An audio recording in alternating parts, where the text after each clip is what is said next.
सास बहू का झगड़ा। अनामिका की सास पुष्पा अपनी बहू को कुछ खास पसंद नहीं करती थी और इसीलिए दोनों सास बहू में आए दिन झगड़ा होता रहता था। सास बहू के झगड़े के चक्कर में अनामिका के पति मोहित की जिंदगी मुश्किल में पड़ गई थी। बेचारा बार बार माँ और बीवी के झगड़े को सुलझाता ही रहता था, लेकिन दोनों समझने का नाम नहीं लेती थी। वैसे तो सब कुछ ठीक ठाक चल रहा था, लेकिन एक दिन अनामिका और पुष्पा के अंदर जोरदार झगड़ा हुआ और बात कुछ इस तरह थी। बहू, मैंने तुम्हें कल अपनी एक साड़ी धोने के लिए दी थी। हाँ मम्मी जी, वो साड़ी धोकर मैंने आपकी अलमारी में रख दी है। उसी की बात कर रही हूँ मैं। जरा देख तो, इस साड़ी को देखकर किसी भी तरह से लगता है ये धुली हुई है। अरे मम्मी जी, मैंने आपकी साड़ी वॉशिंग मशीन में अच्छे से धोकर सुखाकर आपकी अलमारी में तह बनाकर रखी थी। आपके तो नखरे खत्म ही नहीं होते। अरे कैसे बात कर रही है मुझसे? मेरे नखरे? अरे मोहित, जरा ये देख तो, ये साड़ी धुली हुई लग रही है क्या? अरे मम्मी, जब अनामिका कह रही है कि उसने साड़ी धोई थी तो मान लो ना। हर बात पर झगड़ा करना जरूरी है क्या? क्या है ना मोहित, तुम्हारी माँ को तो मेरे हर काम में नुस्ख निकालने की आदत पड़ गई है। जब तक दो चार खरी खोटी सुना नहीं लेती ना, इनका दिन नहीं निकलता। अरे चुप कर, बहू होकर मुझे जवाब देती हो। एक तो गंदे कपड़े उठाकर अलमारी में रख दिए, ऊपर से कैंची की तरह कचर कचर बोली जा रही हो। अरे मम्मी जी, आपको समझ में नहीं आता क्या? मैंने साड़ी धो कर रखी थी,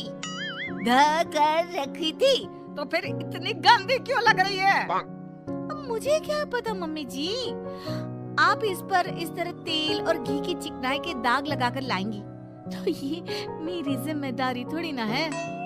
अरे तो हाथ से धोना चाहिए था ना। मैं आपकी बहू हूँ, नौकरानी नहीं जो एक कपड़ा रगड़ रगड़ कर हाथ से धो दूंगी। आपको पहननी है तो पहनिए, नहीं तो रख दीजिए। तुझे तो मैं अच्छी तरह बताऊंगी, मुझे जवाब देती है। एक दिन सुबह के वक्त, अरे अनामिका, मेरी व्हाइट शर्ट कहाँ है? आज ऑफिस में बहुत बड़ा प्रेजेंटेशन है और मुझे वो व्हाइट शर्ट पहन कर जाना है। मुझे पता है, आपने मुझे 2 दिन पहले ही बता दिया था और आपकी शर्ट मैंने धोकर अच्छी तरह आयरन करके अलमारी में लगा दी है। जाइए वहाँ से ले लीजिए।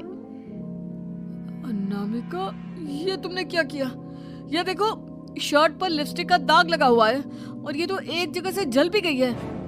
नहीं नहीं मोहित, ऐसा नहीं हो सकता। मैंने तो तुम्हारी शर्ट ठीक से इस्त्री करके अलमारी में लगाई थी। तो फिर ये जल कैसे गई अपने आप? अलमारी में लटके लटके थोड़ी ना जल जाएगी। पर मोहित, मुझे अच्छी तरह याद है। देखो, अपनी गलती को छुपाने की कोशिश मत करो, और अगर शर्ट जल भी गई थी तो तुम्हें पहले बताना चाहिए था ना। मैं नई शर्ट लेकर आ जाता। अब ऐन वक्त पर शर्ट कहाँ से लेकर आऊं? मेरा इतना इम्पोर्टेंट प्रेजेंटेशन था, सब खराब हो जाएगा। अरे बेटा, क्यों परेशान होता है? ये देख, मैंने तेरे लिए पहले से ही एक नई व्हाइट शर्ट ला कर रखी है। लेकिन मम्मी, आप मेरे लिए व्हाइट शर्ट क्यों लेकर आई? अरे मुझे पता था तेरा प्रेजेंटेशन होने वाला है और अपने इस बहू पर तो मुझे बिल्कुल भी भरोसा नहीं। क्या पता मेरी साड़ी की तरह तेरी शर्ट भी गंदी करके रख देती। और देख, वही हुआ ना।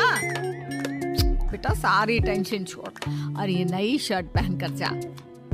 थैंक यू मम्मी, आज तो आपने बचा लिया मुझे। कुछ दिनों के बाद, अरे अनामिका, जानती हो, ऑफिस में मेरा जो दोस्त है ना अमर, आज उसका बर्थडे है और उसे तुम्हारे हाथ का चॉकलेट केक बहुत पसंद है। थोड़ा सा बनाकर टिफिन में रख दो ना प्लीज। हाँ हाँ, क्यों नहीं। मैं बहुत अच्छा केक बनाकर आपके दोस्त के लिए रख दूंगी। तुम्हारे हाथ का खाना खाकर तो वैसे ही मेरे ऑफिस के सारे लोग इतनी तारीफ करते हैं, क्या बताऊं। आप प्लीज एक अच्छा सा केक और बना दो, मेरी तो ऑफिस में शान बढ़ जाएगी। अनामिका केक बनाने के लिए रख देती है। पुष्पा चुपचाप जाकर उस पे ढेर सारा नमक डाल देती है। देख अमर, तेरी भाभी ने तेरे लिए चॉकलेट केक बनाकर भेजा है, तुझे बहुत पसंद है ना? यार, तू बहुत किस्मत वाला है, भाभी इतना अच्छा खाना बनाती है और साथ में केक भी। वैसे भाभी को थैंक यू बोलना। थैंक यू बाद में, पहले तो ये केक खा कर देख। बहुत मेहनत से बनाया है अनामिका ने। अरे यार, इस केक में तो बहुत सारा नमक है। लगता है भाभी ने शक्कर की जगह खूब सारा नमक डाल दिया है। अरे मोहित, तू तो अपनी बीवी की कुकिंग की बहुत तारीफ करता फिरता है। जरा पूछना अपनी बीवी से, केक में नमक कब से डलने लग गया। क्या यार, तुझे भी मेरा ही जन्मदिन मिला था बिगाड़ने के लिए? केक नहीं लाना था तो मत लाता, कम से कम मुझे इस तरह नमक वाला केक तो नहीं खिलाता। अरे नहीं यार, अनामिका ऐसा नहीं कर सकती, जरूर कुछ गड़बड़ हुई होगी। घर जाने के बाद अनामिका, अगर तुम्हारा केक बनाने का मन नहीं था तो ना बनाती, लेकिन मेरी बेइज्जती करवाने की क्या जरूरत थी? अरे आपकी बेइज्जती, ये आप क्या कह रहे हैं? मैंने तो सुबह आपको इतने अच्छे तरीके से केक बना कर दिया था। हाँ, लेकिन उसमें इतना सारा नमक डाल दिया था कि आज ऑफिस में मेरा अच्छा खासा मजाक बना है। मेरे सारे दोस्त हंस रहे थे मुझ पर। अरे बेटा, मैंने तो तुझे पहले ही समझाने की कोशिश की थी। एक नंबर की गैर जिम्मेदार है ये लड़की, कोई काम ठीक से नहीं करती। उस दिन भी गंदी साड़ी रख दी थी मेरी अलमारी में और झूठ बोल रही थी। कुछ दिनों के बाद अनामिका देखो, मैंने अपना लैपटॉप चार्जिंग पर लगाया है, उसे अच्छी तरह चार्ज होने देना। मेरी एक अर्जेंट मीटिंग है, प्लीज बीच में से हटाना मत। हाँ ठीक है, मैं नहीं हटाऊंगी। पुष्पा चुपचाप से जाकर चार्जिंग का बटन बंद कर देती है। थोड़ी देर बाद, अरे ये लैपटॉप चार्ज क्यों नहीं हुआ?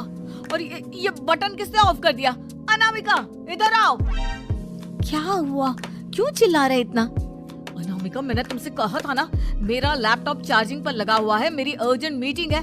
तुमने इसका स्विच ऑफ क्यों कर दिया? अरे मैंने ऐसा कुछ नहीं किया, मैं क्यों स्विच ऑफ करूंगी? कुछ दिनों से देख रहा हूँ अनामिका, तुम मेरा हर काम बिगाड़ देती हो।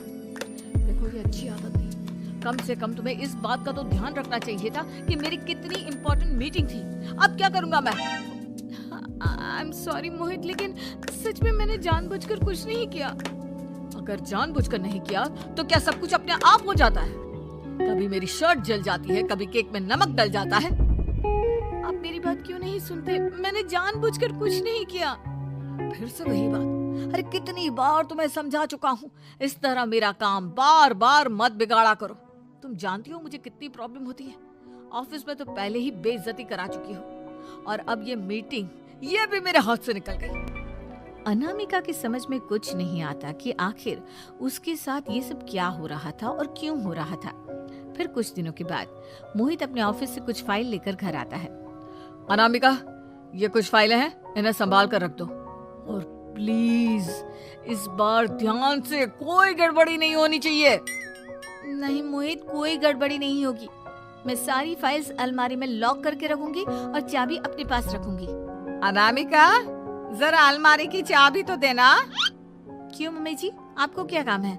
उसमें मोहित की जरूरी फाइल रखी है और मैं नहीं चाहती कि इस बार कोई भी गड़बड़ हो।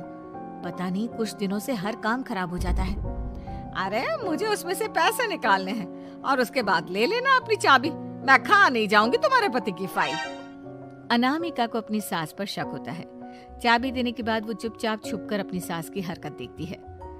ये फाइलें उठाकर डस्टबिन में डाल देती हूँ, फिर देखना कैसे मोहित इसकी खबर लेगा।